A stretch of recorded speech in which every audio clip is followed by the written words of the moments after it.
Many teachers who've been teaching in their schools are wondering how to make the transition to at-home online teaching. In this video, you'll hear from an expert who's been doing this since the beginning of the year. Hi everybody, I'm joined by Aaron Ball from Edmonton Catholic Schools. Welcome Aaron, how you doing? I'm doing great. Thanks for meeting me like this. Awesome. Well, we know that a lot of teachers are moving from in-class learning to at-home learning, and Aaron, you're involved with that. Why don't you tell us a little bit about your role to start off with Edmonton Catholic Schools? Sure. So in Edmonton Catholic Schools, we created an online school. It's called Genesis Online, and I'm one of the leads. I support grade 5 and 6 teachers, both kind of pedagogically, content-wise, and around technology as well. So that kind of sums up my role. Awesome. So for teachers who are currently teaching students in their school and pivoting to some at-home learning, are there any things that you would suggest they can prepare for this kind of transition? I think the simplest way right now is to get devices in your students' hands right away. So get that cart of Chromebooks, whatever you're using. If you don't have enough, make sure you block half that time. Make sure your students are well versed at logging into the Chromebook with their own ID or their device with their own IDs, so that they're not mixing up their parents' IDs with their online learning tools. They need to have that practice so that they're doing it right. Practice handing out an assignment, getting them to do a little bit of work, digitally handing it back in. If there's any tools that you want them to use, like I think right away of like Screencastify, if you want them working in that, make sure you practice that and get them doing that. Get them doing some Flipgrid. That's a great one to get over the text barrier. Practice with those tools. If you're using the Google suite of tools, have a few assignments, aim for the curriculum first, of course, but that are kind of within each of those so that students have a chance to practice and see what those look like. So that when they do go online, you don't have to worry about any of that tech problem, any of the troubleshooting that has to happen. So yeah, Maybe even practicing with the conferencing tools you'll be using, whether it's Teams or Google Meet or Zoom or whatever. Even yeah, would you recommend even like practicing in class with students before the transition's made if you have that time? everyone has to have earbuds in because the feedback is going to be crazy. But yeah, definitely that would be a great one to do. It'll be a huge draw on the Wi-Fi for the school, but why not? Like get in there, practice, and make sure everyone can do it. Practice, put your hand up. One of the things I like to do with students, because the tech doesn't always work out great, is practice a little sign language. Like if you like someone's idea, give them a little wave. If you want them to say some more, give them a little, yeah, more please, keep going, because I don't want to have to unmute my mic to get the students to talk and to share more. I want to be able to visually show them that. And then, maybe it seems like mics go down quite often. So teaching them some of those things, oh, I need you to stop here before your mic turns back on. It's important to have those kind of cues ready for students so that they can see it visually. So tiny So things. in addition to those tech skills, even building some of the norms or kind of routines Yeah. almost. Yeah, I know that we have our online teachers, they make sure they get their students logged in early and they give them some kind of socializing time. So actually I can show you, maybe I'll show you some of the stuff what that looks like Great. within. So this is what my Google Classroom looks like, and it's a sample one. So when we think of this is the stream that that the students come to initially, and we're keeping everything nice and clean in our stream. The only thing I don't have any assignments. I just have like what's happening today, and so it's this kind of daily schedule that might get edited every day. I have our morning meeting, a week at a glance. This would also be if I had a link for Teams, I would have it in here, or if I had a Zoom link, I would post it in here for students to jump off from. And so this is what like a morning looks like, and I wanted to share. This is the slide that I wanted to share. So when students come in early, this is the kind of thing that they might see. So they would be practicing with, what would you rather do? So they would have a question that they could talk about and mull over as one of those socializing activities. So the question for today is, would you rather eat earwax or boogers? So, still having fun with those students, getting them to justify their answer, and then maybe at the end, getting them to recognize that both are disgusting and maybe neither choice is okay. So that's the kind of thing that I would get them to do. We would, of course, have our morning prayer built into this. And this is something as a teacher I would step through with my students. So helping them to see what our day is going to look like is that we would do our Treaty 6 acknowledgement, our morning meeting, and just reminding them how they can participate. It's just like any other class. The students are going to need those reminders. I think about all the times that I moved my students down the hall. You're always going to do that. Okay, what's that going to look like? Because they forget after sitting down for 5 minutes. They're going to forget in class. So we're going to just constantly go over that, and that's just part of your day. Rolling into something, here's our writing prompt. We're going to talk about it together as a whole group, being able to then break out into different groups where we've got the groups laid out so they can come back.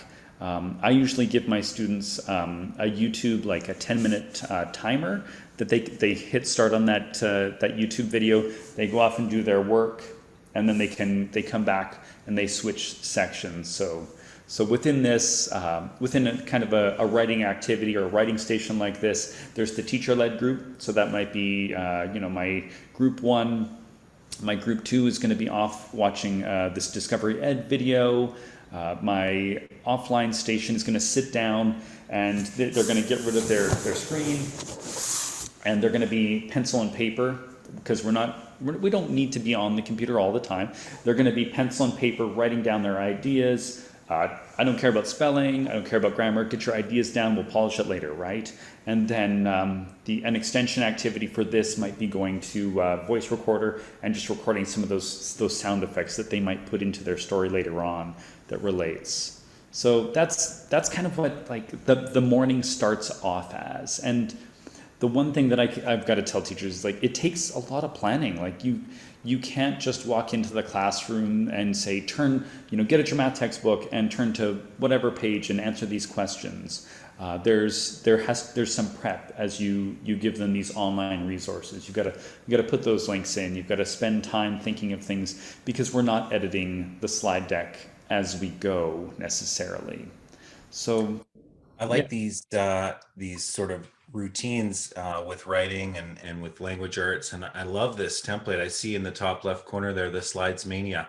That might help teachers wrap their head around some of the routines they might want to develop. And I gotta say, like, Sides Mania has some fantastic stuff. We use some of their workbook templates so that students have one place to go in, and once they've learned something, they copy the slides that you've given them and they put it into their workbook to create kind of this demo of learning book that they can share at the end of the report card time. So if you're doing online stuff, it's a great idea to have a workbook that students can go back to again and again. In my religion workbook, it has the login and password because it's generic for us. It also has like troubleshooting a guide at the very end of the workbook, but it has a place for students to put their reflections. And like I said before, some of those reflections, some of them are text that they type in. Some of them are, you can write it on paper and take a picture. And some of them you can use, just a video recording app to put your own words and your own face onto the page. Well, I wonder to what degree for teachers who are teaching in school now that some of the in-class routines that they're already doing in math or language arts or other subjects might translate to the online world. Are you seeing any types of ways teachers are organizing their day or their class time in terms of on camera, off camera, full group, small group, that kind of thing that is, is there a right way to do this? I still, when I design my lessons for my teachers and when I look at what my teachers are doing, they're still kind of doing the, I do, we do, you do. So that might be a video that the teacher has created ahead of time. It might be a live kind of chat where they show you, where you do something on a digital whiteboard or even on a regular whiteboard. And then we kind of practice that maybe in Google Jamboard, where the students throw in their own ideas, and then the students are sent off to do that. And at that point, students are going to set a timer so they know when to come back. The teacher's going to stay on the conferencing tool so that if the students need to come back, they're there, kind of like, if you sent your students off, okay, heads down, go ahead and try and practice that assignment. If you need help, come on over to my desk. You've got your conferencing software going, you're ready to answer questions. You might be working one-on-one with maybe a few students that need that, those students that need that first tap on the shoulder for clarification. You might pull them aside and chat with them and then send them off, but it's not something that you have to be live all the time, but it is helpful to be there in case your students need you, right? I think especially 3, 4, 5, 6, where maybe the parents are hands off at that point. Maybe K and 1, where the parents are right there. The parents might have to ring in for clarification, which is fine. But yeah, you need to kind of be there. You don't have to be on all the time. I would probably turn off my video and audio and just listen to see if my students need me. So I don't think you need to be on all the time. You can create those assignments that students can go off if you line up all the resources properly. Yeah, there's lots you can do without students having to be dependent on you being the sage on the stage and filling them with knowledge, like sometimes we do, right? Awesome. Any other lessons learned or advice you have for teachers move into this space for temporarily or who knows how long? Yeah, I was thinking about the organization piece. So I think I mentioned before, we keep our stream, we keep it clean. We don't post any assignments in here. I often think of this as this is where parents are going to be watching, and the parents aren't going to be in this space here. You're not going to see them. They're going to be just over here. So keep in mind that the parents could be in the room. So you're of course going to be as professional as you always are. That never falters. But when I look at the classwork, this is one of the things that our teachers have really nailed down. So we always have our today's activities, and everything that's happening today, it might be something that happened yesterday and it's still happening today, and it might be something that's still going to happen tomorrow. It sits in today's activities.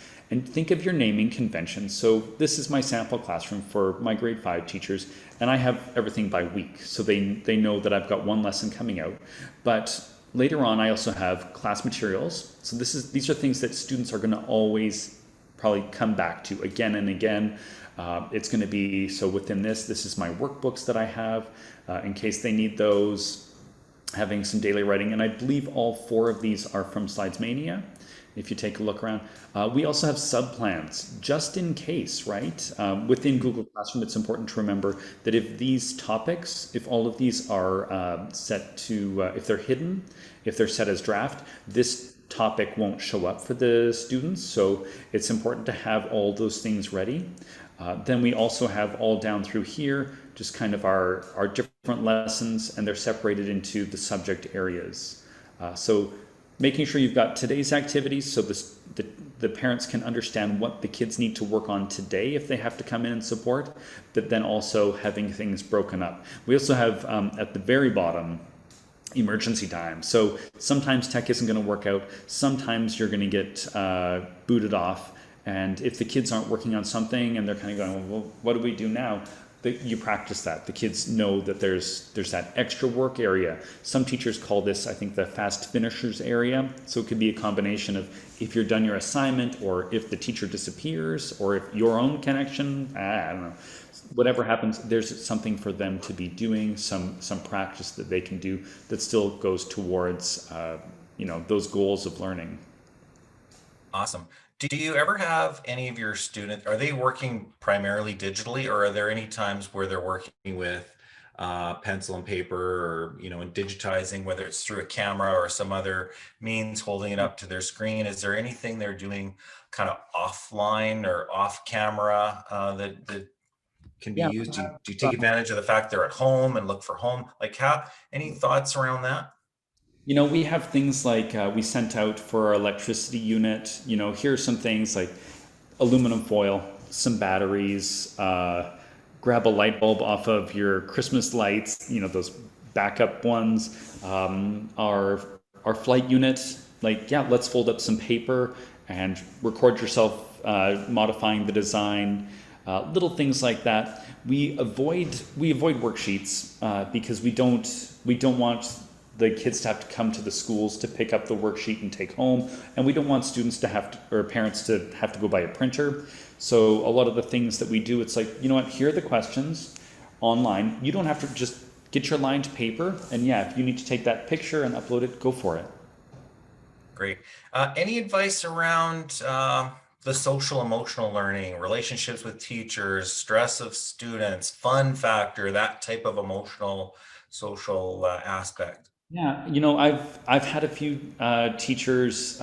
They make sure that they build in the socializing time, and they have cues that they use so that students know it's like, okay, game on, and the kids know, okay, we got to focus. Any chatter that we have has to be on topic, and then when the lesson is done, they check for questions, and then they'll like, okay, so go ahead and socialize as you work, but you need to be productive.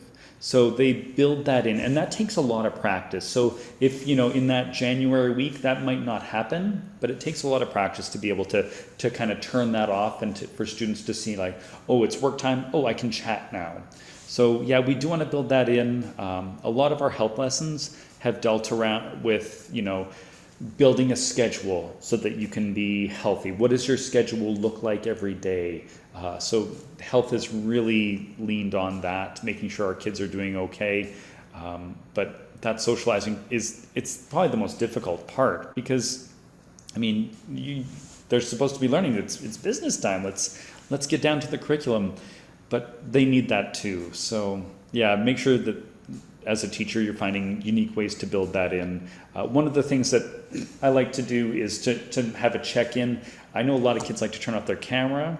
This might be their chance to clean up their bedroom, but get that camera on, because as a teacher you need to see the visual cues that they're putting forward, and make that a norm. Be sensitive to the fact that maybe there are some students that don't want to be online, that don't want their face shown, but make sure you get those check-ins with those kids. It humanizes them instead of having that little icon of whoever they are. Get them, nodding or shaking their head. Get them raising their hands, answering questions, yes, no. It's a much faster way than having them type in a chat, right? Great advice. Well, Aaron, thank you so much. This is invaluable advice. Really appreciate it. And you've got a Twitter handle, right? If people want to ask you some questions. Yeah, at Mr. Aaron Ball. I will turn that on. It's been a long time. That Twitter is just so old. Wasn't sure people are using that anymore. All right. Well, thank you very much. This has been really helpful, and all the best to you. You bet. Take care. Take care.